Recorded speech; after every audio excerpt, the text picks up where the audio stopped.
নমস্কার বন্ধুরা, আজকের খাবার মেনুতে রাতের এখানে ভাত চড়িয়েছি, ফুটে গেছে ভাত।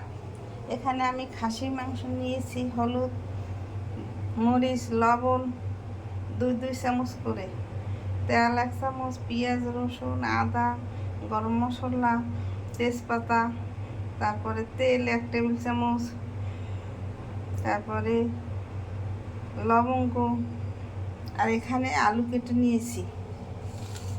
আর বেগুন ভাজা হয়ে গেছে, একটু পরে সেটাকে দেখানো হলো না। এটাকে আমি এখন ম্যারিনেট করে রেখে দেব, একটু পরে ভাত রান্না করব।